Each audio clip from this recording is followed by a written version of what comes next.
Assalomu alaykum mushtoblik qarindoshlar.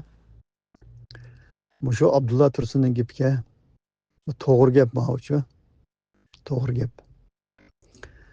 Endi men shaxsan o'zimniday necha yilga Qur'onni yetkazib kelyapman. Boshqa qarindoshlarmi yetkazyotidi, til ahonat anglayotidi.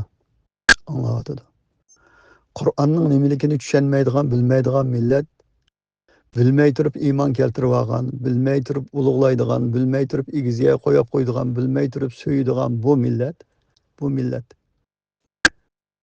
Qur'onni aşınçılar ulug'lab turib, Qur'on sirti bir narsani din deb kirib ketiglik, o'zining shu Qur'ondagi dini bilan mengyapman degan bir ufqum paydo qilib. Bu narsalar yana to'xtalishdan burun tarixdagi mutafakkur olimlarimizning birisining so'zini deb beray. Farabiyning bir so'zi borki, bir jamiyat hamma odam o'xshash bir dinga e'tiqod qilish kerak bir jamiyatda desa, u jamiyat tinch bo'lmaydi. U jamiyatda xotirjamlik bo'lmaydi.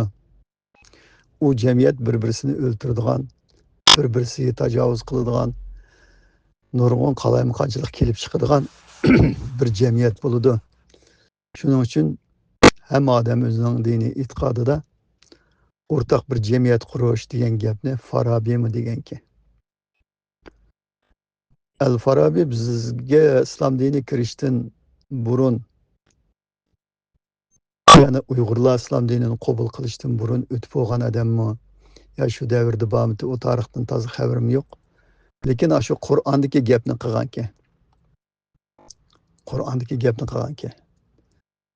Shaxsan mening shu Qur'on to'g'risida so'zlab ketishimga sabab shu Qur'onga kelib hamma narsaga menda qara, menga o'xshash ibodat qil, menga o'xshash odam bo'l demoqchi emasman.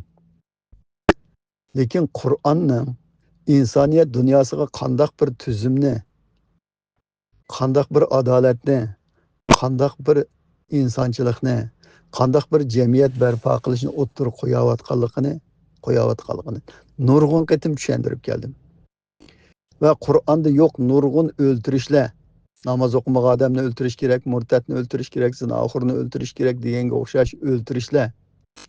Qur'onda yo'q nurg'un halol haromlar o'ttirg'i chiqib qilib, Qur'onning halol harom deb o'ttirib qo'ygan narsadan Qur'on sirti halol harom deb boshqalarning eg'izida o'ttirg'i chiqib qolgan halol haromlarning ko'pligidan mushu narsalarning hammani selishtirib yashayli deb shuni tanqid qilish bilan birga Qur'onning qandoq bir davlatchilikni o'ttirib qo'ydiganligini so'zlab keldik.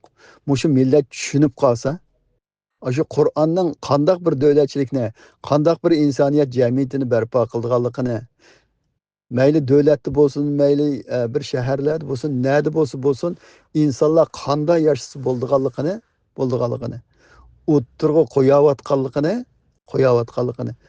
bizning shu odamlar o'zining shu e'tiqodini mustahkam turib bo'lsa-mu, mushu narsani tushungan bo'lsa, dunyodagi butun millatlar bilan chiqishib o'talaydi va o'zimizmi bir-birimiz bilan chiqishib o'talaydik.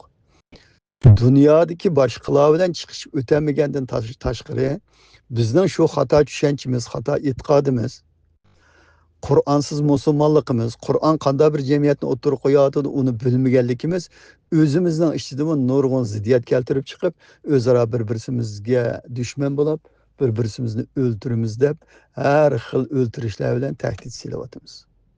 Bu o'ltirishlar nereden kelib chiqqan desa, tarixdagi payg'ambarlarning hammasi mushundoq bir barobarlikni, mushundoq bir tinchlikni, hamma odam o'zining e'tiqodida yashaydigan, bir Allohga ibodat qilganlar, mana bu Allohning yo'li, mana mushu deb to'g'ri bir dinni tashviq qilish bilan, yetkazish bilan har qanday odam o'zining diniy e'tiqodida tinch bir jamiyat barpo qilishni o'ttirg'i qo'ygan vaqtda shu payg'ambarlarga unamagan mushriklar, kechiringlar, unamagan mushriklar asos jihatdan hozirga o'xshash o'ltirimiz deb o'ttirg'i chiqqan.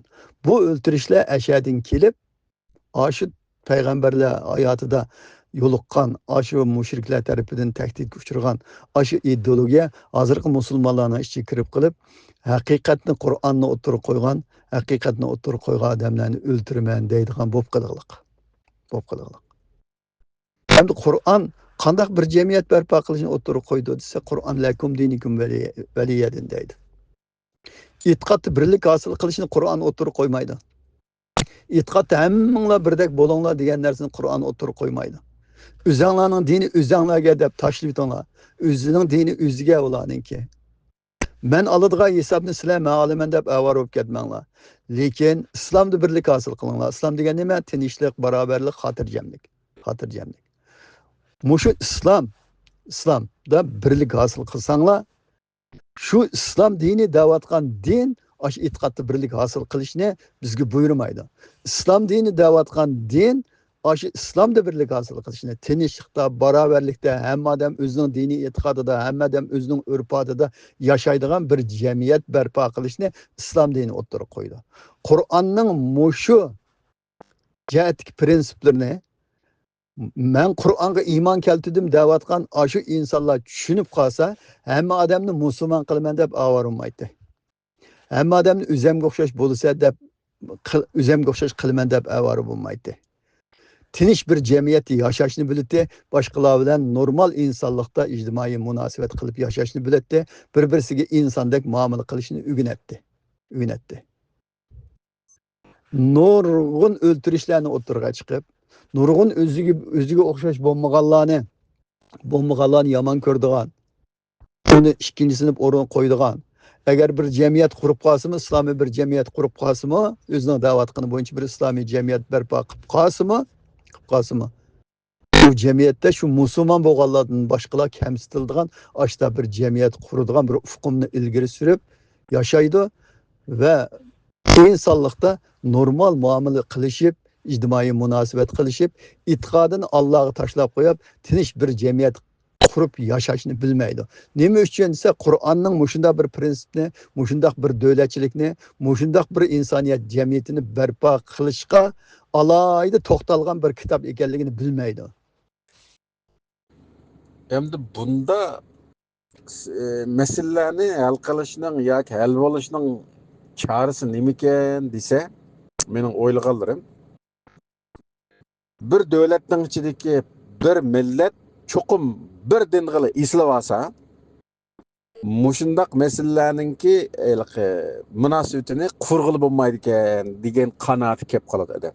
Agar bugungi kunda Uyg'urning ichidan dinsiz, ateist, xristian, yahudi, buddist mushundaq nima deymiz, Turkiyaning tuproqdagi o'xshash, Turkiyadagi xalqlarga o'xshash har dinga ishonadigan bir insonlar mavjud bo'lib, hayotini davomlashtirgan bo'lsa, hozirgidek ahvollarning oldini olib bo'libdi. Ammo bizning hammadagidek butun odamlarimiz ko'pinchisi shu islom diniga ishongachga sirtdagi islom dinida bo'lmagan boshqa qarindosh millatlar bilan munosabatni nolga tushirib qo'yish ahvoli kelib chiqadigan gapkin.